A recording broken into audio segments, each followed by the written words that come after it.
దేవుని నామమునకు మహిమ కలుగును కాక. Heavenly light ministries global prayer tower ఆధ్వర్యంలో జరుగుతున్న ఉదయకాల్పు స్తుతి ఆరాధన కూడికు మిమ్మల్ని అందరినీ ప్రేమపూర్వకంగా ఆహ్వానిస్తున్నాను.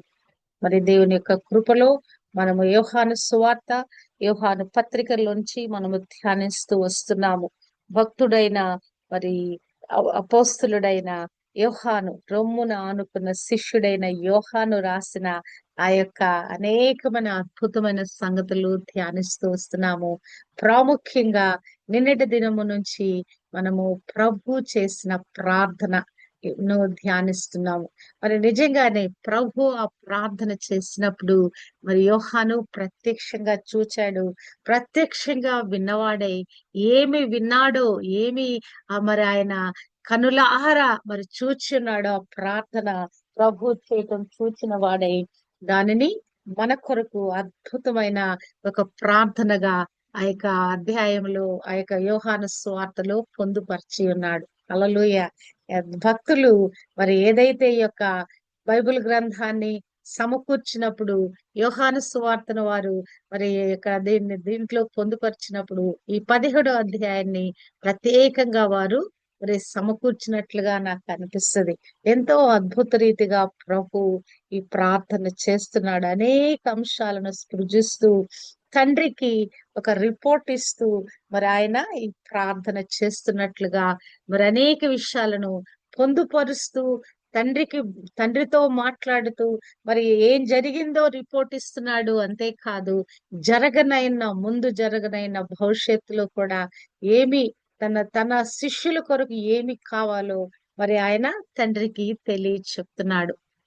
నిన్నటి దినము మనము ధ్యానించిన అంశాలను మనము చూస్తే గనక పరలోకమందున తండ్రికి ప్రార్థన చేసి ఉన్నాడని, తండ్రి అని సంబోధిస్తూ మరి అనేకమైన సార్లు మరి క్రీస్తు ప్రభు తండ్రికి ప్రార్థన చేసి ఉన్నాడని, అంతేకాదు ఈ భూమి మీద తాను వచ్చిన ఏ పని మీద వచ్చారో ఆ పనిని గురించిన రిపోర్టు మరి ఆయన కంప్లీట్ చేసిన రిపోర్ట్ ఇచ్చాడని, మూడోదిగా మరి దేవుణ్ణి నేను మహిమపరచానయ్యా, నిన్ను మహిమపరచాను తండ్రి, నన్ను కూడా మహిమపరచు అని వాడు వేడుకున్నట్లుగా మనము చూసాము.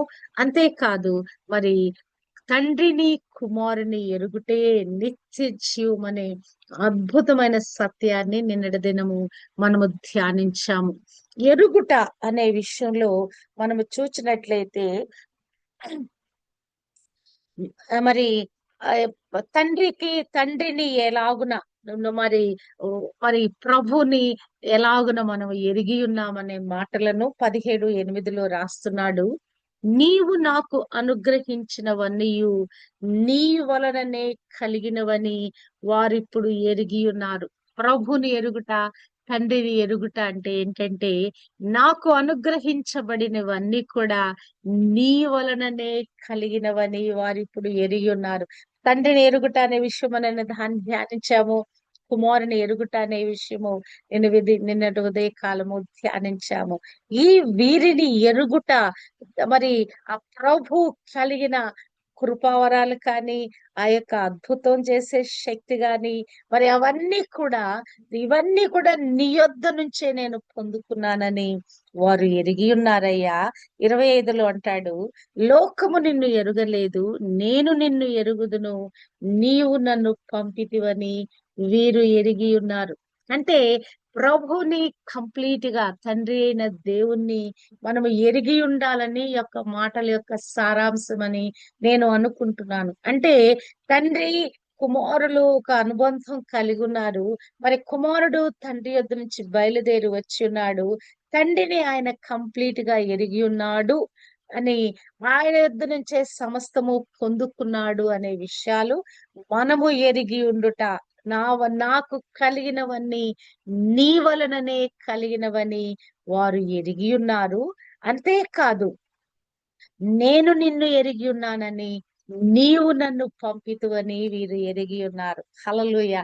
ఈ నిత్య జీవంలో మనము నిరంతరము జీవించి ఉండాలంటే ఆ ప్రభుని, ఆ తండ్రిని పరిశుద్ధాత్మ ద్వారా ఎరిగి ఉండుట మాత్రమే.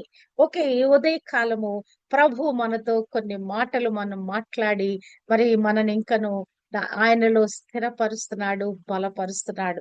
ఇక్కడ 17వ అధ్యాయము 17వ వచనంలో మనము చూచినట్లయితే, సత్యమందు వారిని ప్రతిష్ఠ చేయుము, నీ వాక్యమే సత్యము. ఈ నిత్య జీవం మనం పొందుకున్న తర్వాత మనం ఏం చేయబడాలంటే దేవుని సత్యములో స్థిరపరచబడాలి. ఇక్కడ ఈ యొక్క పదము ప్రతిష్ఠ చేయము అనే పదాన్ని అక్కడ సాంక్టిఫికేషన్ అని మరి అక్కడ ట్రాన్స్లేట్ చేశారండి.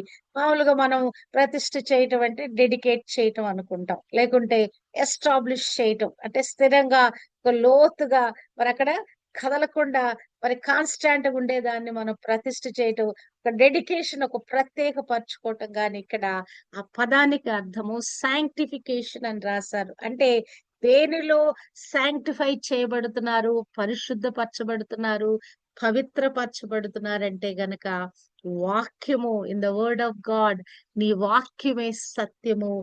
ఆ సత్యమందు, ఆ వాక్యం అనే సత్యమందు వారిని ప్రతిష్ఠ చేయమని ఇక్కడ మరి తండ్రికి ప్రార్థన చేస్తున్నాడు.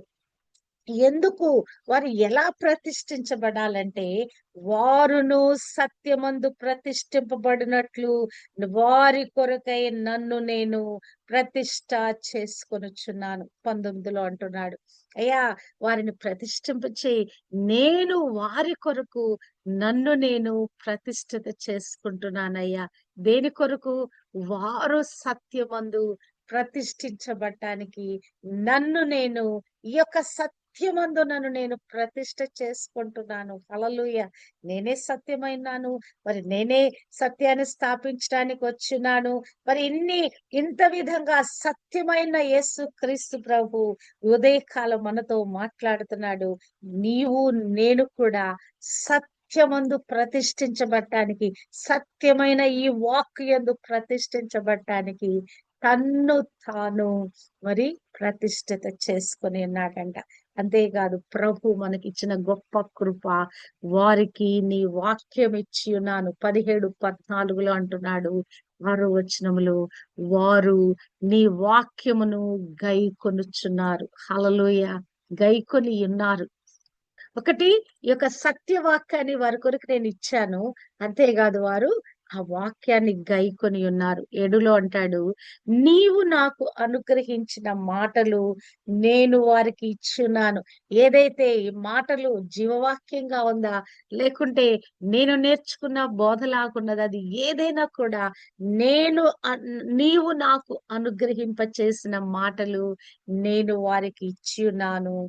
వారు ఆ మాటలను అంగీకరించి, నేను నీ యొద్ద నుండి బయలుదేరి వచ్చితినని నిజముగా ఎరిగి నీవు నన్ను పంపితివని నమ్మిరి. హల్లెలూయా. వారు వారికి కలిగిన అవగాహనలో ఆ శిష్యులు ఆ 3.5 సంవత్సరాల దానిలో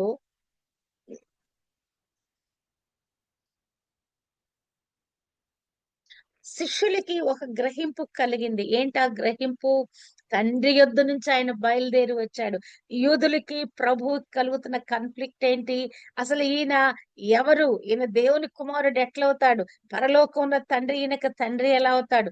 ఈయన మన దగ్గరే, మన ఎదుటనే, మన కళ్ళ ఎదుట జీవిస్తున్న వారికి పుట్టినవాడు కదా, పలానా చోట నివసించేవాడు కదా అని వారిని ఆ ప్రభుని అభ్యంతరపరుస్తున్నారు. కానీ ప్రభు నిజముగా పరలోకం నుండి దిగి వచ్చిన వాడని, నేను నీ యొద్ద నుండి బయలుదేరి వచ్చితినని వారు నిజముగా ఎరిగి నీవు నన్ను పంపితివని నమ్మిరి.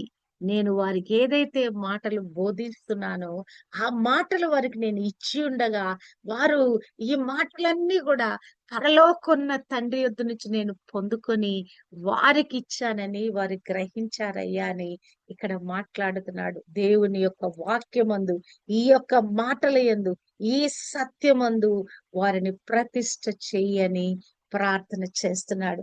మరొక అంశంగా తండ్రితో చెప్తున్నాడు, వారికి నీ నామాన్ని నేను తెలియచేశానయ్యా. తండ్రి అని ఆ తండ్రి నామములో ప్రార్థన చేయుట, తండ్రికి ప్రార్థన చేయుట అనే దాన్ని నేను వారికి నేర్పించి ఉన్నాను. 17:26లో అంటాడు, నీ నామము వారికి తెలియచేసి తిని ఇంకను తెలియచేసేదనని చెప్పాను. హల్లెలూయా. ఎందుకు నేను ఈ భూమి మీదకి ఎందుకు వచ్చానంటే నిన్ను గురించి బయలుపరచడానికి వచ్చాను.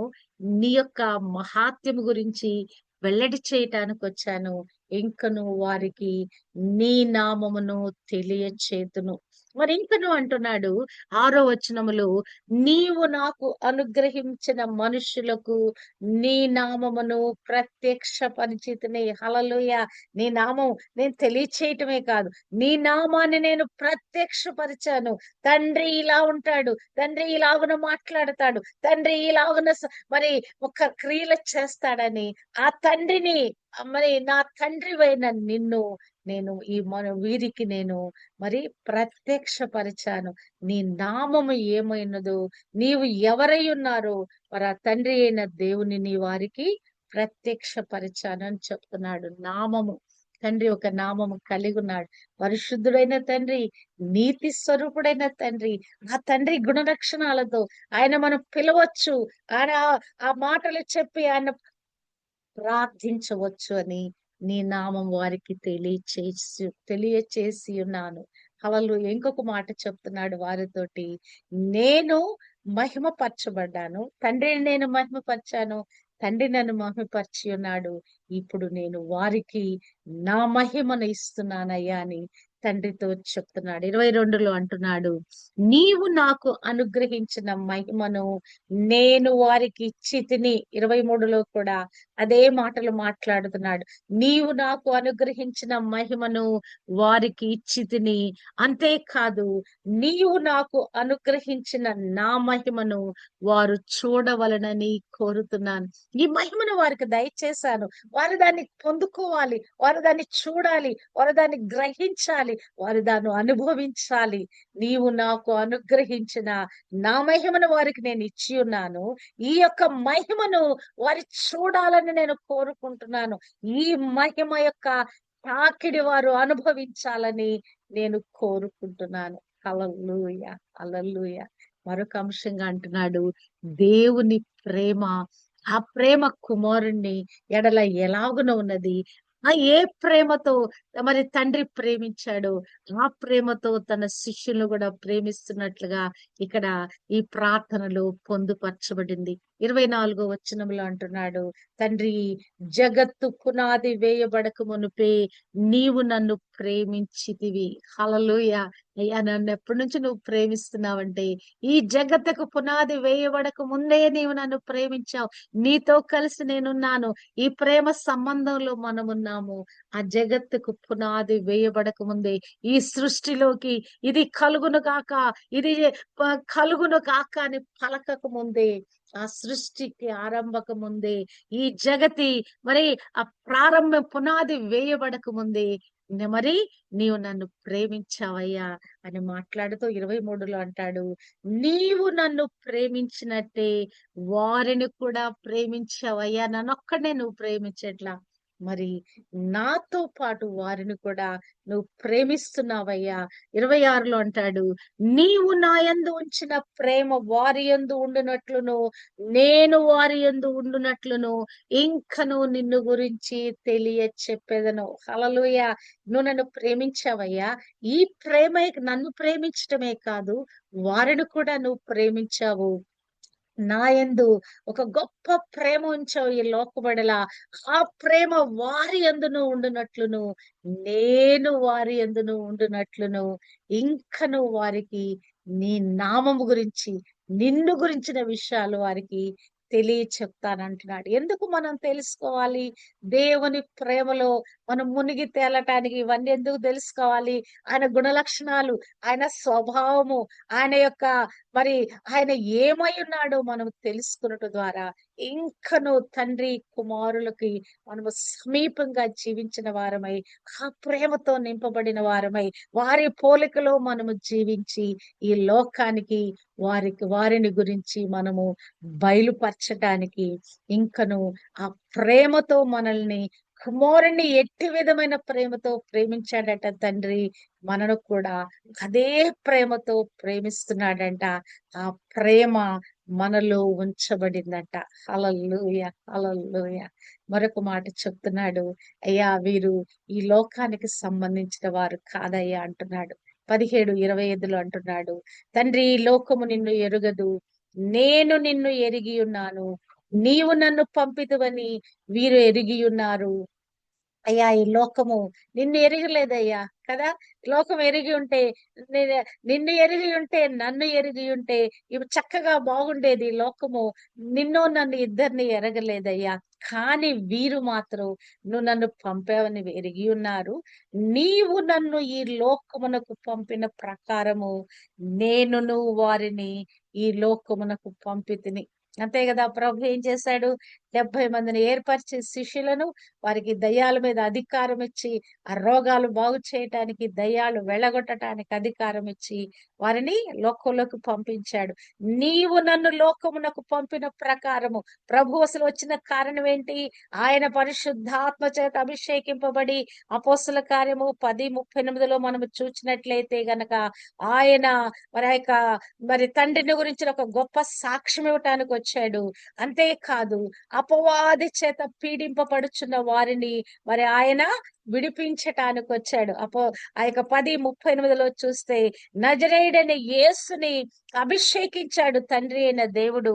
అభిషేకించి ఒక పని మీద అపాయింట్ చేసి పంపించాడు. ఏంటా పని అంటే గనక, ఒకటి ప్రభు గురించి, తండ్రి అయిన దేవుని గురించి ఆయన సాక్ష్యం ఇచ్చుటకు నజరేయుడైన యేసును పరిశుద్ధాత్మతోను శక్తితోను అభిషేకించును.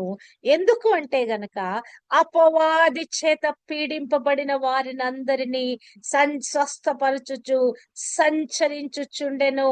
హల్లెలూయా, హల్లెలూయా. ఎందుకు అసలు ప్రభు ఈ భూలోకానికి దిగి వచ్చిన కారణం ఏంటంటే, దుష్టుడి చేతిలో ఉన్న వారి నుంచి వారిని విడిపించటానికి కదా. అందుకే వీరిని కూడా లోకంలోకి నేను పంపిస్తున్నాను. నేను ఏ పని చేయటానికి లోకానికి వచ్చానో ఆ పనిని వీరికి కూడా కమిషన్ చేసి, నీవు నన్ను లోకమునకు పంపిన ప్రకారము నేనును వారిని లోకమునకు పంపితిని. నేను లోక సంబంధిని కానట్టు వారును లోక సంబంధులు కారు. 16వ వచనము, మనము లోక సంబంధులము కామండి, మనము దేవుని సంబంధులమైన, దేవుని పని చేయబద్దులమైన, ప్రభు ఏ పని అయితే మనకు కమిషన్ చేశాడో ఆ పని చేయబద్దులమైన ఈ లోకంలో మనం జీవిస్తా ఉన్నాం. కానీ ఈ లోకానికి సంబంధించిన వారము కాదు. ఈ లోకమంతా దుష్టుని చేతిలో ఉంది. కానీ వీఆర్ సపరేటెడ్ పీపుల్. లోకములో నుంచి మనము వేరు పరచబడిన వారము. దేని కొరకు ఈ లోకంలో మనం ఉన్నామంటే, అపవాది చేత పీడింపబడిన వారిని విడిపించడానికి, ఆ స్వస్థతలు, ఆ విడుదలలో ప్రకటించడానికి, ప్రభు గురించిన సాక్ష్యము మనం పలకటానికి ఈ లోకంలో మనము నియమించబడ్డాము. మనం ఈ లోకానికి సంబంధించిన వారము కాదు. ఇంకను ప్రభు అంటున్నాడు, అయ్యా విఆర్ వన్, విఆర్ వన్. మనం ఒకరితో ఒకరు ఏకమై ఉన్నామయ్యా. మన వారు కూడా మనతో ఏకమై ఉండాలని తండ్రికి ప్రార్థన చేస్తున్నాడు. 20వ వచనంలో అంటున్నాడు, తండ్రి నాయందు నీవును నీయందు నేనును ఉన్నలాగున, మనము ఏకమై ఉన్నలాగున వారును ఏకమై ఉండవలనని, వారి యందు నేనును నా యందు నీవును ఉండుట వలన వారు సంపూర్ణులుగా చేయబడి ఏకముగా ఉన్నారు. హల్లెలూయా, హల్లెలూయా. ఎంత అద్భుతంగా చెప్తున్నాడో. 20 నుంచి 23 వరకు మనము చూస్తే, నా యందు నీవును నీ యందు నేనును ఉన్నలాగున, మనమున్నాం, కలిసిపోయి ఉన్నాం, నీవు నేను ఒక్కటై ఉన్నాం. మనము ఏకమై ఉన్నలాగున వారును ఏకమై ఉండవలనని. ఎవరినైతే మరి నువ్వు నాకు అనుగ్రహింప చేశావు, ఈ అనుగ్రహింప చేయబడిన వారందరూ కూడా నీతో పాటు నాతో పాటు వారు ఏకమై ఉండాలయ్యా. నీవు నేను, వారి యందు నేను, నా యందు నీవు, వారు కూడా ఏకమైపోయి వారు ఏం చేయబడాలంటే సంపూర్ణులుగా చేయబడాలి. హల్లెలూయా. ఎందుకు నేను ఈ లోకాల్లోకి ఎందుకు వచ్చానంటే, ఒక సంపూర్ణత మానవులకి ఇవ్వటానికి వచ్చాను కదా. అసలు మన యొక్క global women prayer warriors team యొక్క థీమ్ ఏంటంటే, ఒకటి గొప్ప సైన్య సమూహంగా మార్చబడి మనం ప్రకటించే స్త్రీలుగా ఉండాలి.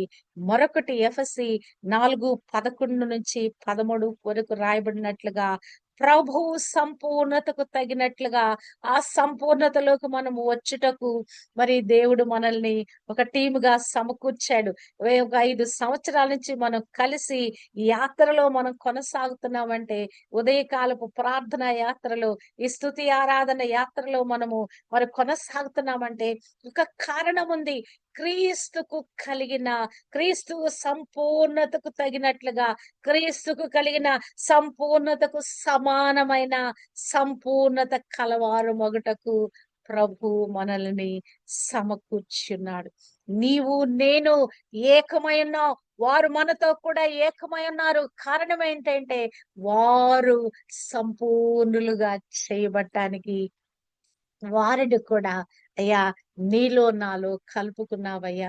మరి సంపూర్ణులుగా చేయబడ్డానికి, మరి సగం సగం భక్తిగా ఉండటానికి కాదు, సగం సగంగా మరి యొక్క లోకం సగం సగం మనలో ఉండటానికి కాదు, కానీ వారు నీలో నాలో సంపూర్ణులుగా చేయబట్టానికయ్యా వారు మన యందు ఏకమై ఉన్నారు.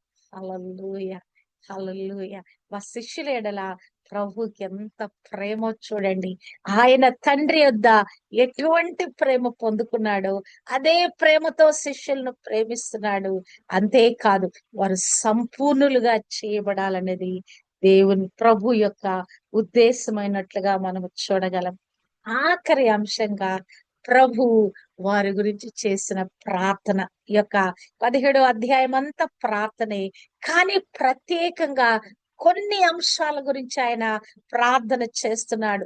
నేను వారి కొరకు ప్రార్థన చేయుచున్నాను. 9వ వచనము, లోకము కొరకు ప్రార్థన చేయటం లేదు, నీవు నాకు అనుగ్రహించి ఉన్నవారు నీ వారైనందున వారి కొరకే ప్రార్థన చేయుచున్నాను. వారు నీలో నాలో ఏకమై ఉన్నారయ్యా.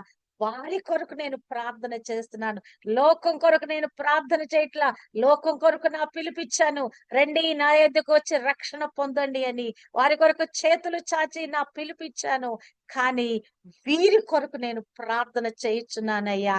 నాకు అనుగ్రహించిన వారందరూ కూడా నీ వారై ఉన్నారు కనుక వారి కొరకు ప్రార్థన చేయుచున్నాను. ఈ ఉదయ కాలము నీ నిమిత్తము నా నిమిత్తము కూడా ప్రభు చేసిన ప్రార్థనలో నీవు నేను కూడా ఇమిడి ఉన్నామండి. 21లో అంటున్నాడు, వారు మన యందు ఏకమై ఉండవలనని వారి కొరకు మాత్రము నేను ప్రార్థించుటలేదు, వారి వాక్యము వలన నా యందు విశ్వాసముంచు వారందరూ ఏకమై ఉండవలనని వారి కొరకు నువ్వు ప్రార్థన చేయించున్నానబ్బా. ఎంత గ్రేటెస్ట్ ప్రేయర్ అండి! ఎంత ముందు చూపుతో మరి కూడిన ప్రార్థన చూడండి. ఆయన మన కొరకు ప్రార్థన చేయటమే కాదు, మన ద్వారా ఎంతమంది విశ్వాసంలోకి వస్తున్నారో వారి కొరకు కూడా ప్రార్థన చేయుచున్నాడట. వారు మన యందు ఉన్నారని వారి కొరకే నేను ప్రార్థన చేయటం లేదయ్యా, వారి వాక్యము వలన నా యందు విశ్వాసం ఉంచు వారందరూ కూడా ఏకమై ఉండవలన. ఒకసారి నా నామం విని మరి ఎవరైతే ఆ రక్షణ భాగ్యంలోకి వచ్చారో వారు కూడా మన యందు ఏకమైపోవాలి. తండ్రి యందు నేను, తండ్రి నీ యందు నేను, నీ యందు మరి నా యందు నీవున్నావు. మరి ఎవరైతే నా శిష్యులు ఉన్నారో వీరు కూడా మనతో ఏకమైపోయారయ్యా. వారే కాదు, వారి ద్వారా ఎంతమంది సువార్త విని నా వైపు వస్తున్నారు, రక్షణ మార్గంలోకి వస్తున్నారు, వారందరూ కూడా మనతో ఏకమై ఉండవలనని వారి కొరకు కూడా ప్రార్థన చేస్తున్నాను అయ్యా. ఇక మరొక మనవి చేస్తా ఉన్నాడు తండ్రి యొద్ద 11వ వచనములో, నేను ఇకను లోకములో ఉండను, కానీ వీరు లోకములో ఉన్నారు, నేను నీ యొద్దకు వచ్చుచున్నాను. తండ్రి, మనము ఏకమై ఉండలాగున వారును ఏకమై ఉండునట్లు నీవు నాకు అనుగ్రహించిన నీ నామమందు వారిని కాపాడుము. అయ్యా, నేను వచ్చేస్తున్నానండి, యొద్దకు వస్తున్నాను, కానీ వీరు లోకంలో ఉండిపోవాలి. కొన్ని దినాలు ఇంకను మన యొద్దకు వచ్చేంత వరకు కొద్ది సమయం ఉంది. వారిని లోకంలోనే విడిచిపెట్టి నేను వచ్చేస్తున్నానయ్యా. మరి వారిని నీ నామమందు కాపాడుము. వారికి ఎటువంటి కీడు కలగనయ్యొద్దయ్యా. నిజంగా ప్రభు ఆ శిష్యుల్ని ఎంతగా ప్రేమించాడంటే వారి గురించి తండ్రి యొద్ద మొరపెడుతున్నాడండి. ఇక్కడ చెప్తా ఉన్నాడు, 12వ వచనం అంటున్నాడు, నాకు నువ్వు అనుగ్రహించిన వారిని నీ నామమందు నేను కాపాడానయ్యా. ఇప్పుడు నేను బయలుదేరి వచ్చేస్తున్నాను, వారు ఒంటరి వాళ్ళు అయిపోతున్నారు, మరి కనుక వారిని నీ నామమందు వారిని కాపాడము. ఆల్రెడీ ఒక వ్యక్తి మరి లేఖనము నెరవేర్చబడినట్లు ఒక వ్యక్తి నాశన పుత్రుడుగా నాశనంలోకి వెళ్ళిపోయాడు. కానీ మరి తిరిగి ఎవ్వరు కూడా నశింపకుండా నేను వారిని నాకు అనుగ్రహింప చేసిన వారిని నీ నామమందు కాపాడాను కనుక 15లో అంటున్నాడు, నీవు లోకములో నుండి వారిని తీసుకొని పొమ్మని నేను ప్రార్థించడలేదు, కానీ దుష్టుని నుండి వారిని కాపాడుమని ప్రార్థించుచున్నాను. హల్లెలూయా. ప్రభు మన గురించి కలిగి ఉన్న కన్సర్న్ చూస్తే ఈ లోకమంతా దుష్టుని చేతిలో ఉంది. ఆ దుష్టుడు మరి ఎక్కడ ఎవరిని కబళిద్దామని వాడు పొంచి ఉన్నాడు.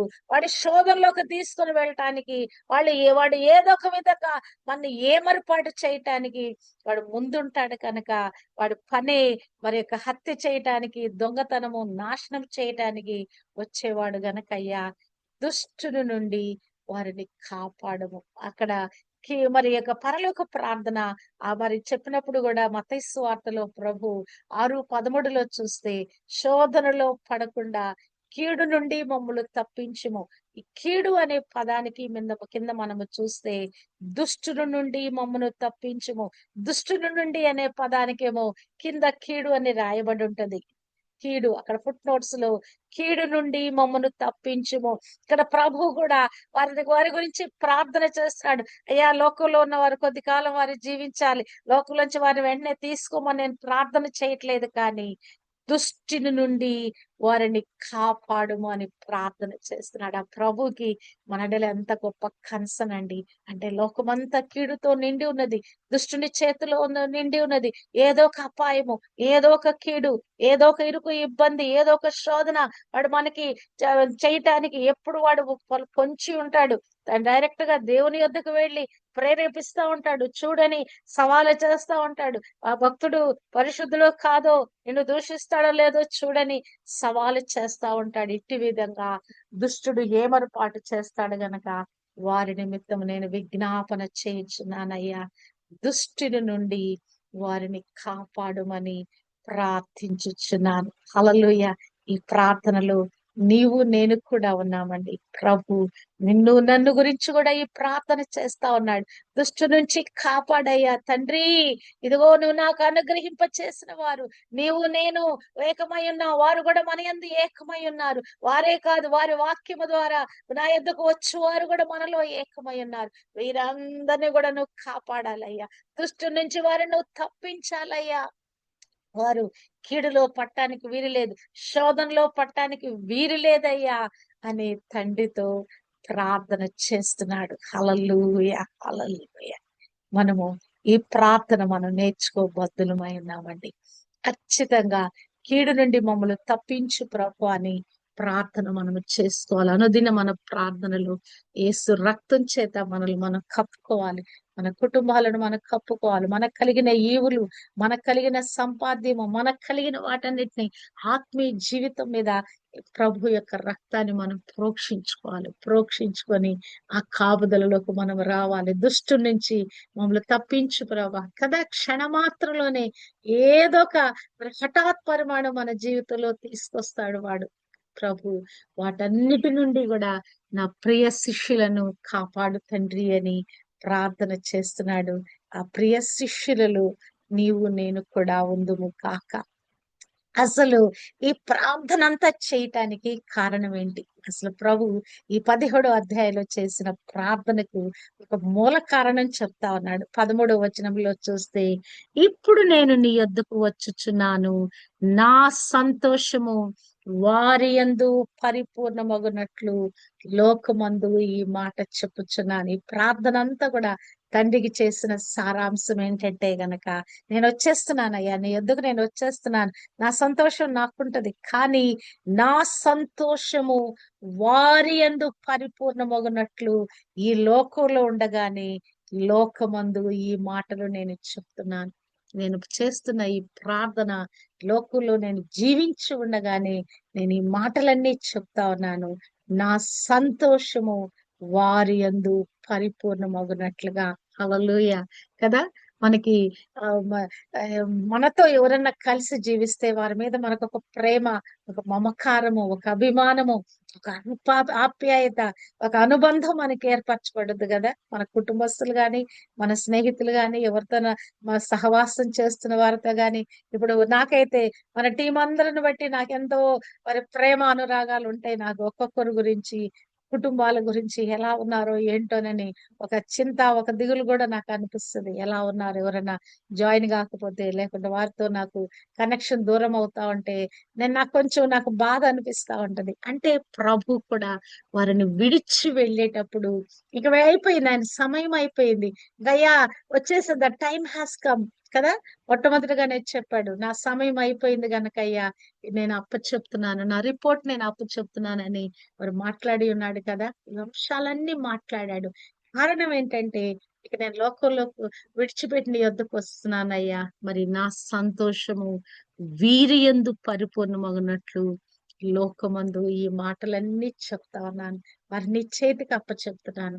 అయ్యా నేను వచ్చేస్తున్నాను నీ యొద్దకి, వారిని నీ చేతికి అప్పచెప్తున్నానని ప్రభు ఈ ప్రార్థన చేసి ముగిస్తా ఉన్నాడండి.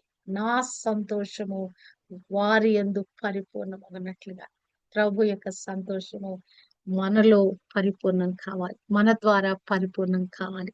మనకు అప్పచెప్పబడిన పనులు, బాధ్యతలు, విధులు, వీటన్నిటిలో కూడా మన దేవుని సంతోషపరచువారుగా ఉండాలి.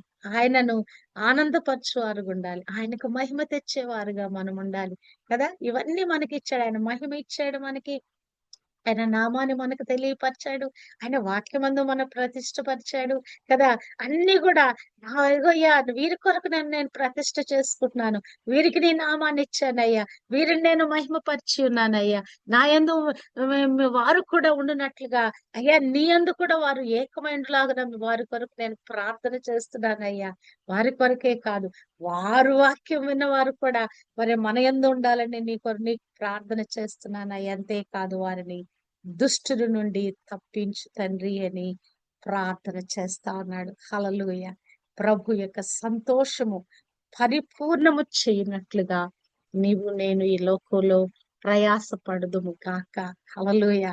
మనం అందుకే రక్షింపబడ్డామండి. ఒట్టిగా ఏదో రక్షింపబడ్డాం, నరకాన్ని నుంచి తప్పించబడ్డాం, అగ్ని నుంచి తప్పించబడ్డాం, పరలోకి వెళ్ళిపోతాం, నిత్య మహిమకు మనం వెళ్ళిపోతాం, మన పాటికి మనం హ్యాపీగా ఆ యొక్క పరలోక వీధుల్లో తిరుగుతాం, బంగారు వీధుల్లో మరి అక్కడ జీవవృక్ష ఫలాలు తింటూ హ్యాపీగా మనం ఉంటాం. కాదండి, మనతో పాటు కొద్ది మందిని దేవుని వైపు మళ్లింప చేయటానికి, ఆయన ఏ పని చేయటానికి ఈ భూమి మీదకి వచ్చాడో, నీ చేయుటకు నువ్వు నా చేతికి ఇచ్చిన పనిని నేను సంపూర్ణముగా ఈ భూమి మీద నెరవేర్చితిని.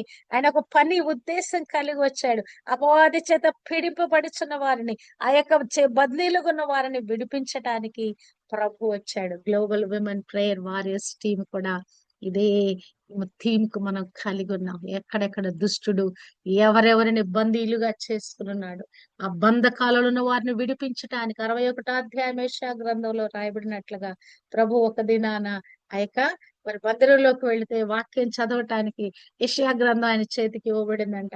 ఆ పోర్షన్ ఆయన చదవాల్సి వచ్చింది. బీదలకు సువర్తమానం ప్రకటించటానికి, మరి విడుదలలు ప్రకటించటానికి, దుఃఖాక్రాంతులు ఓదార్చటానికి.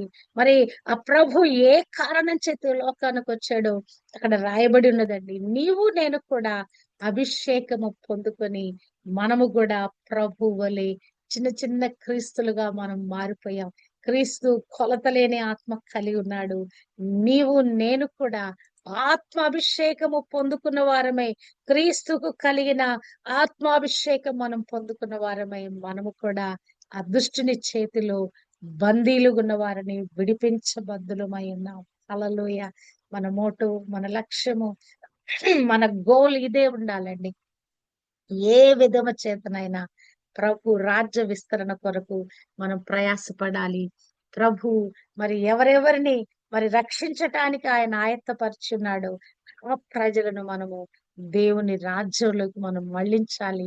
వాళ్ళున్న బంధకాలను మనము పెంచివేయగలగాలి. వారున్నటువంటి ఆ దుఃఖకరమైన పరిస్థితుల్లో నుంచి వారిని విడిపించబద్దులమై ఉన్నాం. హల్లెలూయా.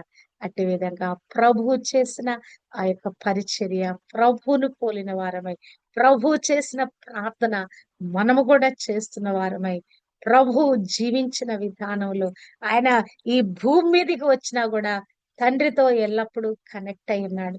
ఈ భూమి మీద ఈ లోకంలో నివసిస్తున్నా కూడా ఎల్లప్పుడూ కూడా తండ్రి కుమారునితో పరిశుద్ధాత్మ ద్వారా మనము కూడా కనెక్షన్ లో ఉన్న వారమై ఆయనతో ఆ యొక్క మనము ధ్యానించినట్లుగా అన్యోన్య సహవాసం కలిగిన వారమై ఇక జీవిత యాత్రలో మనం ముందు కొనసాగుదము కాక, ప్రభు చేసిన ప్రార్థనలో మనందరం కూడా ఉన్నాం గనక దుష్టు నుండి తప్పించబడిన వారమై సురక్షితమైన జీవితం మనం జీవించుదుము కాక. ప్రభు ఏ విధంగా తనకి ఇవ్వబడిన పనిని సంపూర్ణంగా నెరవేర్చాడు, మనకి ఇవ్వబడిన సమస్తమైన పనులు కూడా అట్టి విధంగా నెరవేర్చి ఆయన సంతోషము పరిపూర్ణము చేయి వారి వరుసలో, ఆ గుంపులో, ఆ సార్వత్రిక సంఘంలో మనము కూడా ఉందుము కాక.